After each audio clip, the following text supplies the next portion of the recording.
Cyber Dandy is back. Cyber Dandy, where's your YouTube channel? YouTube.com/cyberdandy. All right, so people should go over there and check that out. We discussed the Situationists last time. Specifically, we discussed the way that the Situationists were taken up, I think, in the English speaking world. And the English SI, British SI.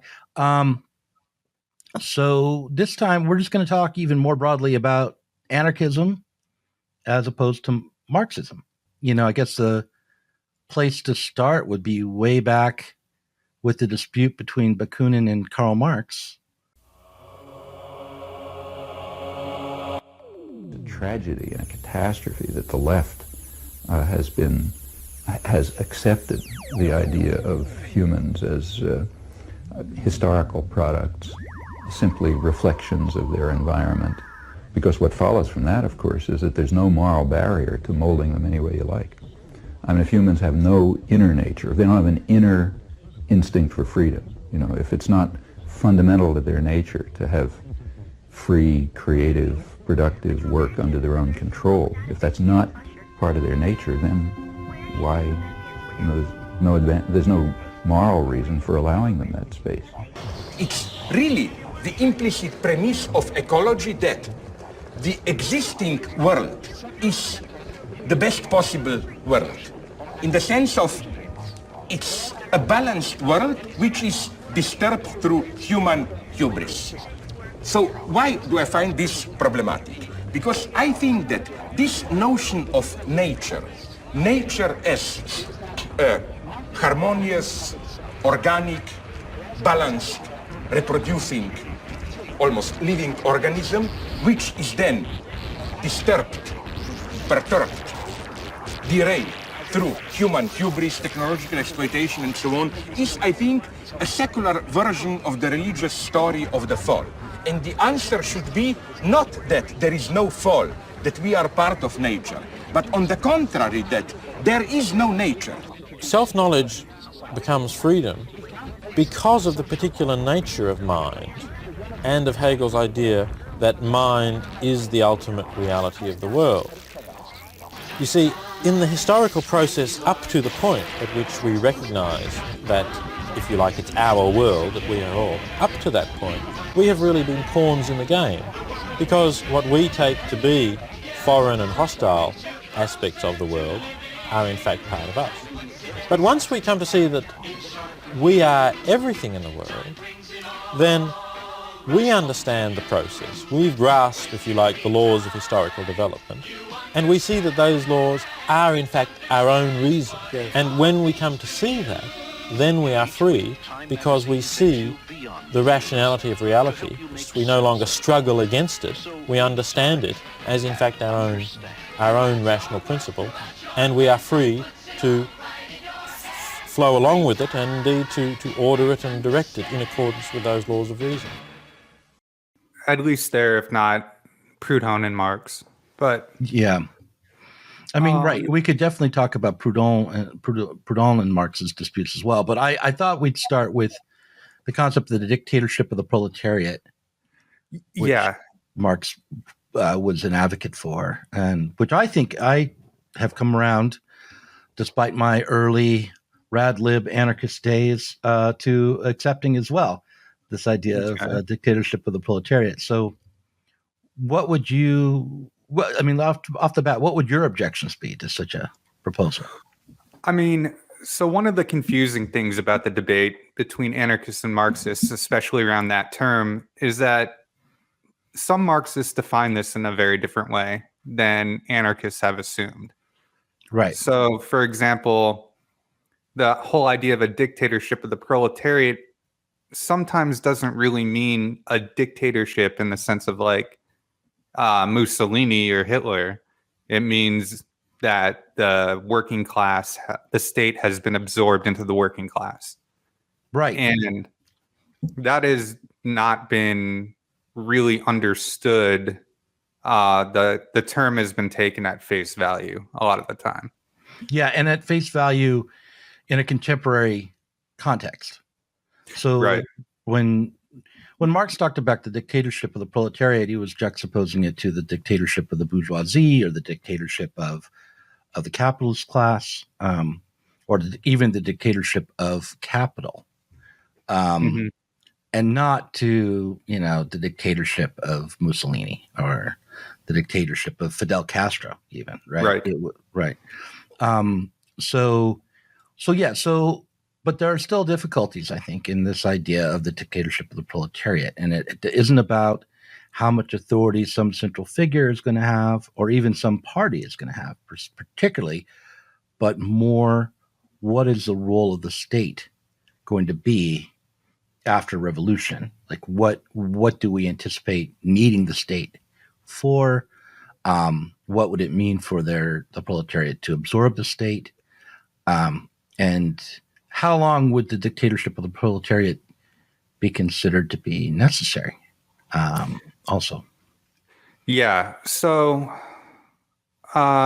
if we back up a little bit and just go back to Marx and Bakunin, besides the terminology, one of the big conflicts that they had in the First International is the whole idea of one part of the First International being the center of the entire organization, right? And this is what and whether or not to give support to parties, political parties.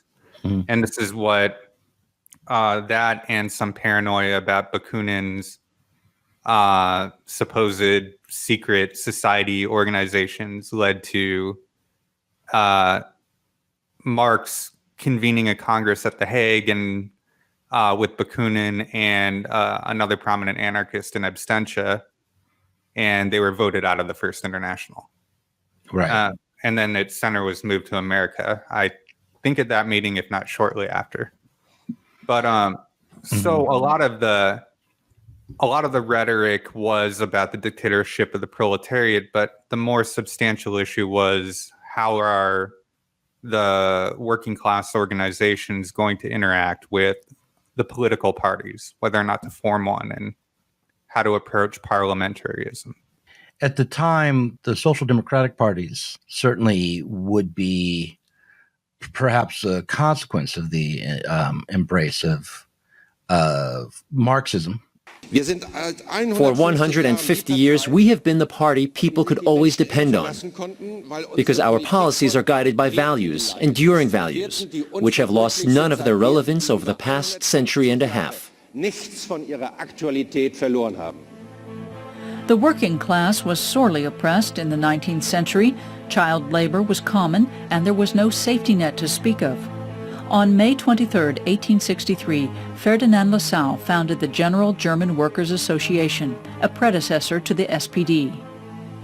Lassalle said if you want to change things, you have to do it yourself. Don't wait for others to help you. Join ranks, join the association. Let us talk about what we should do. And that's how it all began.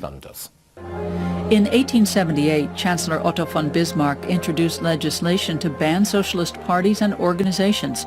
There followed 12 years of persecution. Many social democrats were jailed. Others fled the country. The ban only lapsed in 1890. The Social Democrats won almost 20% of the vote that year. In 1912, they became the largest party in Parliament. In October 1918, 4 years into the First World War, German sailors and soldiers rebelled. Workers joined them. On November 9th, the Kaiser abdicated, and SPD leader Philipp Scheidemann proclaimed the Republic. During the Weimar Republic, women got the right to vote.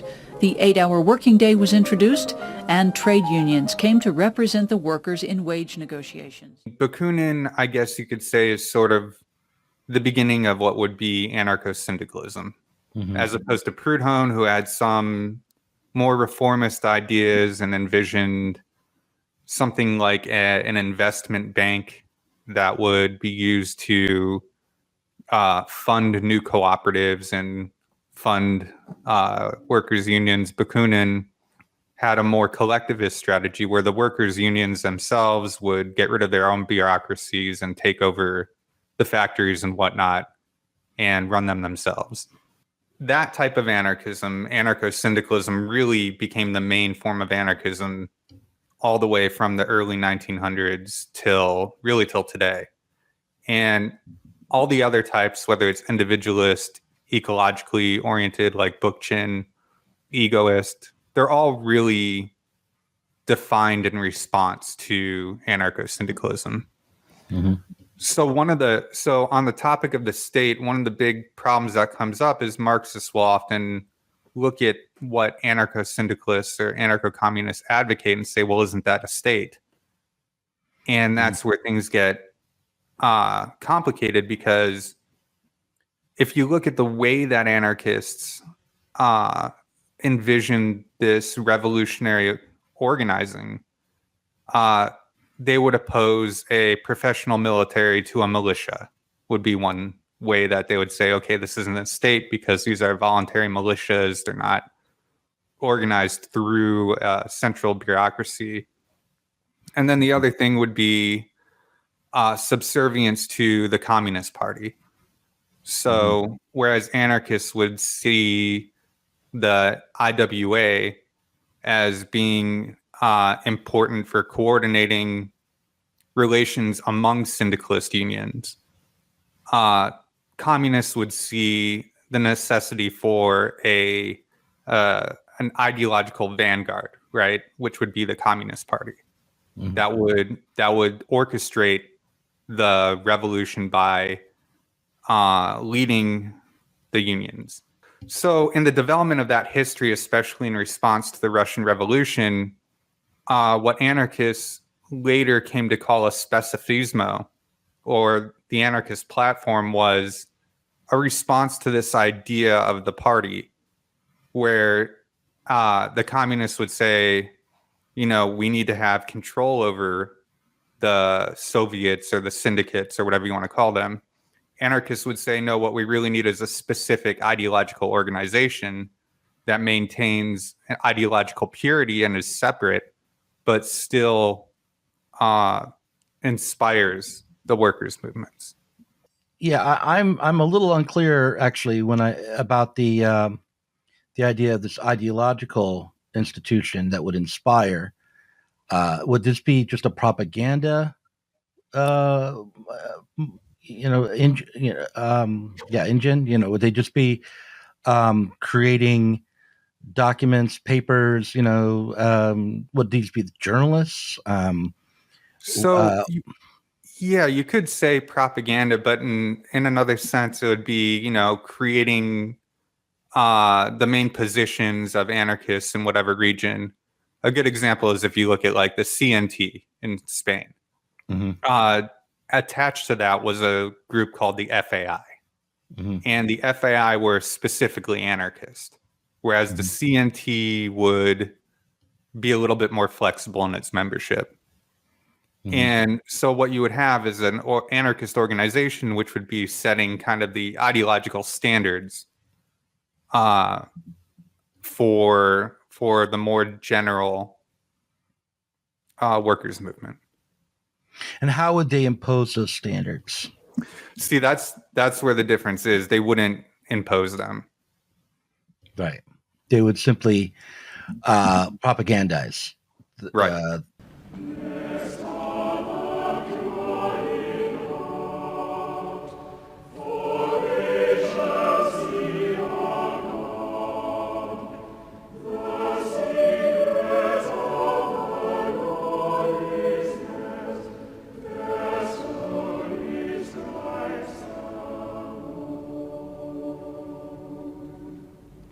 How is it that anarcho-syndicalism has led to, it seems to me that it's led to an emphasis on localism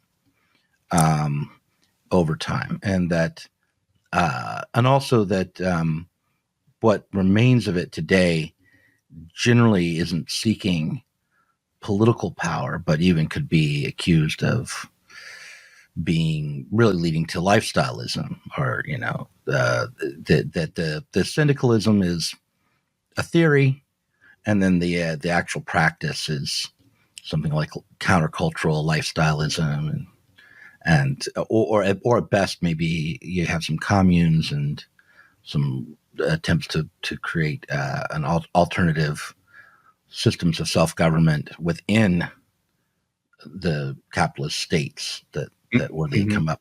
I mean, I guess the Kurds are also taking up anarchist ideas in their struggle for independence as well. And that's political.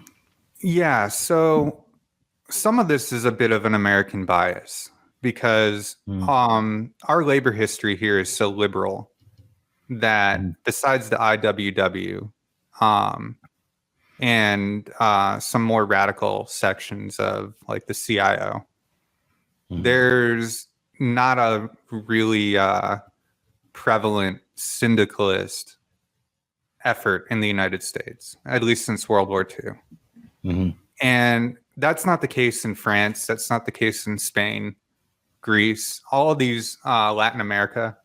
All of these places still have predominant anarcho-syndicalist organizations. And in Spain, for example, what they're dealing with now is trying to get back property that was expropriated from them when Franco took over. I mean, anarchists in the United States and Marxists in the United States are kind of stuck in the same boat where, because of the liberal orientation of the unions, we wind up dealing with, whether you call them eccentricities or alternative theories or whatnot, a lot of ideas around what can be done when the workers aren't organizing themselves along revolutionary lines. And I think that's where we've been stuck really since World War II, but it's just gotten worse. So when you say liberal orientation of the labor unions, do you mean reformist orientation, or do you mean alignment with a bourgeois party, the Democratic Party, the subsumption of the unions under the Democrats politically? I don't mean the Democrats necessarily. I mean oriented towards bourgeois political economy. They're not revolutionary. They're they tend to become managers of labor instead of and holding back strikes and really seeking reforms through, for instance, the Democratic Party, but it doesn't have to be. Whereas, syndicalist movements in other countries might not even be considered legal, but they'll still take strike action and they'll still aim for a general strike, which is theorized to be the path to a revolution. Rather than the dictatorship of the proletariat. Like, would you say that those are kind of almost opposing notions? Sort of, but not really, because I think Lenin even considered the self-organization of the working class to be really important. It's just that the emphasis on suppressing reaction, right, was the justification for the need for a strong, centralized party. So the revolution itself, I think both anarchists and Marxists have generally seen as coming from below. And because of the uneven development of capitalism, that could look more advanced in one place than another. Yeah, so Marxists would form a party and take over the bourgeois state, whereas anarchists would really try to get rid of all of that infrastructure and use the labor unions themselves as the institutional organs of a new society. And to what degree is this idea of the labor unions or the syndicates taking power different from council communism or even the notion of the Soviet? They're very similar, actually. The whole libertarian socialist tradition is, it's a mix of council communists, autonomists, left communists, whatever you want to call them, and anarcho-syndicalists, anarcho-Marxists even, which there's a few prominent examples, but yeah, they're very similar, and there's some very philosophical differences as far as subjectivity and how it's constructed and whether or not you could be transhistorical in your analysis and stuff like that. But Marxists think you can't be Right. transhistorical in your analysis, and the anarchists tend to think you can be a bit more. Is that? A lot of them, yeah. And that's what's called post-anarchism, which is like post-structuralist anarchists would criticize past anarchists for having that sort of transhistorical essentialist idea of subjectivity. There's the issue of the vanguardism, which is kind of, I feel like that is still present in the anarchist vision. Only the difference is, what is that vanguard doing? You have a kind of a vanguard that is leading ideologically, that has, I don't know, they sound almost like they're in today's language, they're influencers. They don't have any direct say, but they set the standards ideologically, and but the difficulty with today's influencers is that they aren't setting the foundation for their own terms. So you have influencers today that are influencing fashion trends, but they aren't going to influence people's deep understanding of their own subjectivity or their own power, because there's so many presuppositions and that you have to hold to just to become an influencer in today's market, right? So, but how would the anarchists,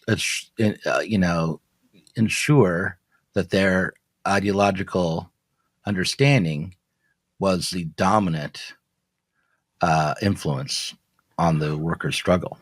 So I think you got to put it into a context of how this stuff would play out, like in a multinational workers organization, right? So you could have something like the FAI, which would be like the vanguard in that terminology of anarchist thought, in the same organizations as Marxists and other sorts of socialists. But they would be advocating along their terms, right? So it's not just like, we live in this society now where we don't have these strong organizations. Maybe the DSA could serve as an example, but you have to use your imagination a little to think like, okay, who are going to be the anarchists that are elected to represent anarchism in these larger bodies? Right, and that's where that kind of thing would come in. Right. It seems to me like the Marxist party model would allow for the some sort of ideological center to lead not by deciding what the answers were to every question, but by setting the terms of the debates around living political questions in a revolutionary struggle, right? I mean, so rather than the theorists and the influencers going off on their own and deciding, okay, well, this is what I think is most important to understand ideologically, they would be tasked with the political aims of the proletariat, in a revolutionary struggle, and then weigh in and debate what the decisions might be. Yeah, I think the influencer example is really, it applies more to individualist anarchists, right? Right. Whether going back to Max Stirner or like whatever individualist anarchists are around today, that's sort of like a influencer model. Right. And then we haven't even talked about insurrectionary anarchism, but... Well, tell me about insurrectionary anarchism. So insurrectionary anarchism comes a lot out of French and Italian and Greek theory, anarchist theory. And the model is less oriented towards labor unions and more oriented towards what might be thought of as the social movements, where you could take these conflicts that are happening in society and they could build up to an insurrectionary potential. And the model there is, some terminology would be like the the notion of contagion, where proletarians or lumpen proletarians and others would have an insurrection in one place, and that would inspire insurrection in another place, and so on and so forth, until you could topple governments. And, I guess an example might be like the Arab Spring, even though it's not the best example of that, but it comes out of post-May 1968, looking at how there's a revolutionary or insurrectionary potential outside of the unions. The Coming Insurrection by the Invisible Committee. Originally published in 2007, this text from the 2009 Semiotext edition. Everyone agrees it's about to explode. It is acknowledged with a serious and self-important look in the corridors of the assembly, just as yesterday it was repeated in the cafes. There is a certain pleasure in calculating the risks. Already we are presented with a detailed menu of preventative measures for securing the territory. The New Year's festivities take a decisive turn. Next year, there'll be no oysters. Enjoy them while you can. To prevent the celebrations from being totally eclipsed by the traditional disorder, 36,000 cops and 16 helicopters are rushed out. The thing about insurrection is that it's in our current historical experience, those insurrections have created power vacuums when they've occurred, and daily life has kind of fallen into chaos after these insurrections, and the need for political authority on every level, city level, neighborhood level, national level, has arisen immediately. And in like the Arab Spring in Egypt, it was the military that stepped in and filled that void.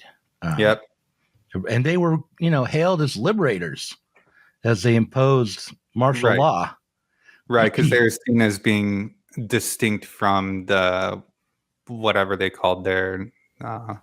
They were distinct from the political regime that had come before. They were their own independent source of, political force at that moment, and they were simply imposing law and order, sort of how, and making sure like the streets were cleared of criminals and garbage, I think, is sort of how I conceive of it. So how do we through insurrection create the kinds of institutions that can maintain social cooperation? I think that's a good question. I mean, that's not really my influence. Right. You're not an insurrectionist, but that's just another. Right. But do you know how these insurrectionists conceived of the day after? The conceived. I mean, I think what a lot of them will look at is stuff like Hurricane Katrina and how Common Ground Collective and these collectives sort of form organically to fill in that power vacuum. And through their activity, the claim can be made that they were even more competent than the state in that moment. So they really are spontaneous in that way, where they see neighborhood associations being able to come together and decide through their own decision-making processes how they're going to take care of the daily needs of their own.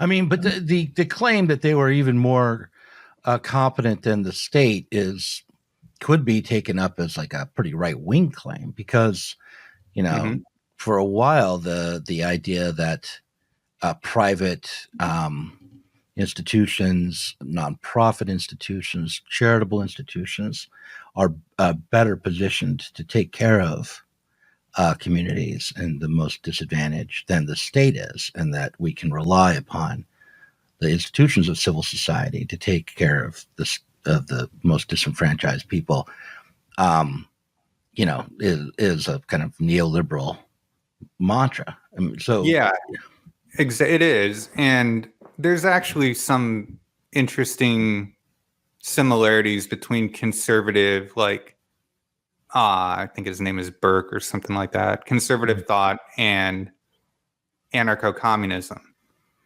Right. I think the difference is the context. I think the capitalist part of it is pretty important.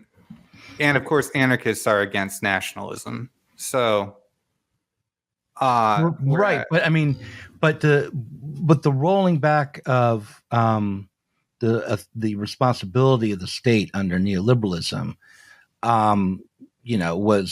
was not done in the name of. I mean, it in fact often was propped up by state power, right? I mean, the massive amounts of spending on capital at that time, but the mantra was, we're going to get government off your back. We're going to reduce the power of the nation state. We're going to free up civil society. And I'm not saying that aim of liberating civil society is a conservative one. I'm just saying that when you point to these small cooperative movements as superior to the state in terms of providing for basic infrastructure and people's needs or doing emergency response, that in and of itself doesn't seem to me like a revolutionary claim, especially considering that, yes, after Hurricane Katrina, a lot of social services were broken and a lot of people weren't getting access to healthcare or even shelter or food on the level that they required. However, the police were murdering people. Right. Yeah. And true. The police were murdering people who were trying to loot the things that they needed to survive in that moment. Right. So they come in and provide, but they weren't, I mean, like there were state agencies that weren't going in and murdering people, but were providing them with, services. And the fact that what hadn't broken down was the expectation in the population that there would continue to be the same political authority, the same nation, the same city structures, that these things were not swept away. But I don't think that the looting that went on after Hurricane Katrina could be conceived as a political insurrection.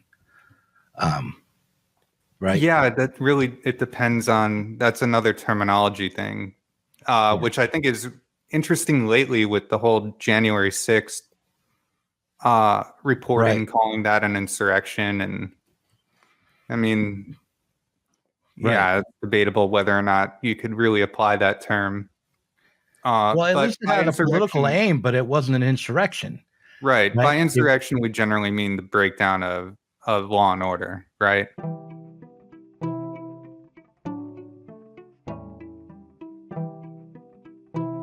If you enjoyed this conversation, please do consider supporting us on Patreon.